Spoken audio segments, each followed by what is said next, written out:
Всем привет и добро пожаловать в офис MVRDV, место создания проекта RED7. Сегодня мы вам расскажем немножко более подробно об этом проекте. Я Элija Kozak, менеджер бизнес-девелопмента, и Jacob van Rijs, партнер-основатель нашего офиса. Прошу. Hi Elija. Hi, Jacob. In our red space. Yes. So Jacob, please tell us more in a couple of sentences. What is RED7 about? It's an apartment building in a great spot in Moscow, on the garden ring. So it will be a building that's very visible and an absolute eye-catcher. We're now looking at this quite massive landmark in the city center of Moscow. So what makes it special? What makes it an MVRDV design? Yeah, well, we don't have a fixed style. Every time we try to look at the context, what's inspiring and what can we add. And in this case, of course, as an outsider to Russia and Moscow, I'm inspired by the let's say two important architectural styles, you could say, that you can find in Moscow, of course. Now, buildings from the constructivist era that have a fantastic silhouette over the city. So the silhouette is important, and also we found this kind of the neighboring building to create this orange gate, this red gate.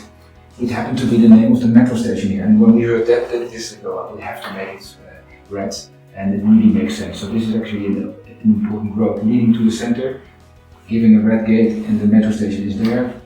This was just the perfect solution, we thought. Yeah, no, this relationship is of course quite beautiful, but I also think that in terms of the program around the area, we hardly see any residential buildings around. So indeed, the RED7 adds to that as well. Yeah, I think it's important in the cities when you see after dark activities sometimes are less, with not many apartments in the center. I think it's important that you have mixed-use neighborhoods, and in this case, inside the building there's also different functions, and it will probably add to the liveliness of the area. So Jacob, just imagine that you're a normal Moscowite. How do you experience that building in your daily life? Yeah, you can of course see it from many angles, but when you walk on the sidewalk, you can actually go inside. Some of the spaces are accessible, especially the lower floors. And I think every time I was in Moscow, I spent quite some time on the garden ring, somehow picking it up, driving a piece of it.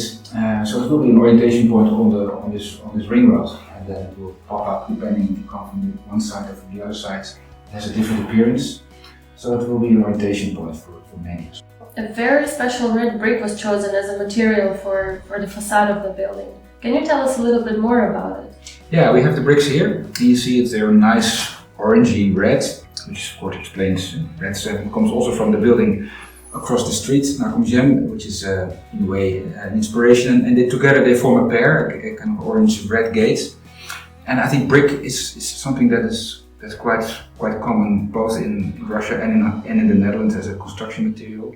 And what is nice about it that you can really make each time when there's a possibility specific brick, so you can have a personalized, let's say, material, and it's something that's lasting and something that, especially in this one where it's slightly glazed, it will keep the color and the shininess. So two of them where we have this was a bit more matte. So depending on the position in the facade, we choose the shiny or the matte one. So this gives an interesting, let's say, light effect depending on how the sun hits the facade. So Jacob, we know that MVRDV wasn't the only Dutch office involved in the design of RED7.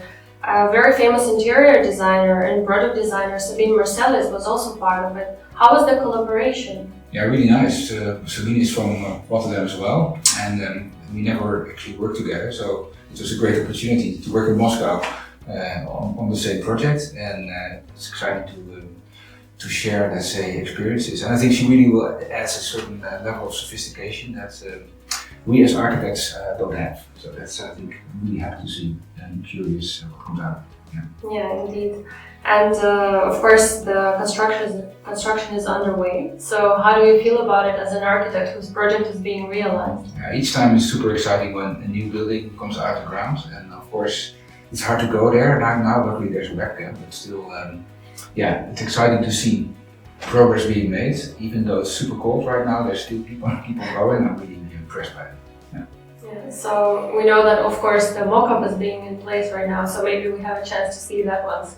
Absolutely. Now the colors stand out even on the and sometimes foggy weather, it will be an orientation point for the city.